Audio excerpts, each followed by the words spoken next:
বানাতে বানাতে একটা কথা বলি।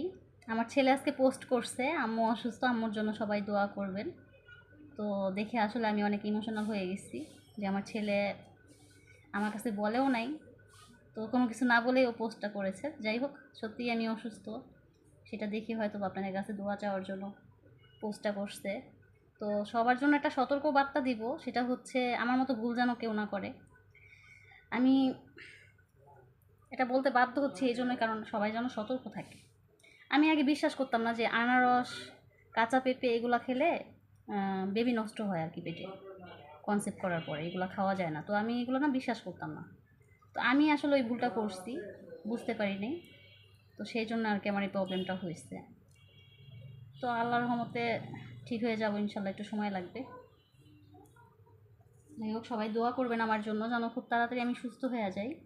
তো তার মাঝেই আপনাদের যতটুকু পারি আমি সাপোর্ট করবো ইনশাল্লাহ। তো এখন আমরা আম ভর্তাটা বানাই, ঠিক আছে? একটু চিনি অ্যাড করবো, আমি একটু মাখাই নিই।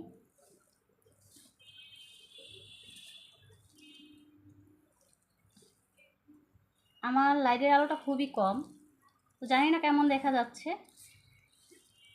ভুল ত্রুটি হলে সবাই ক্ষমার দৃষ্টিতে দেখবেন আশা করছি। আর আমার কিন্তু আম ভর্তা খুবই ভালো লাগে। আমার মতো কে কে পছন্দ করেন চলে আসেন, অবশ্যই সবার দাওয়াত।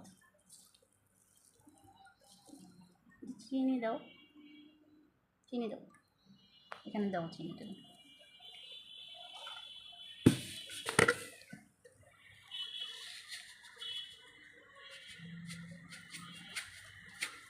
হয়েছে, বেশি হলে আবার বেশি মিষ্টি হলে ভালো লাগে না। তো এখন চিনিটা দিয়ে আমি ভালো মতো কষলাবো। আর এটার যে একটা যে এক্সট্রা পানি চলে আসে না আমের, ওইটা কিন্তু আমার খেতে অনেক ভালো লাগে। আর এটা হচ্ছে একটু হালকা হালকা মিষ্টি আছে আমটা, টক মিষ্টি, খুবই ভালো লাগে।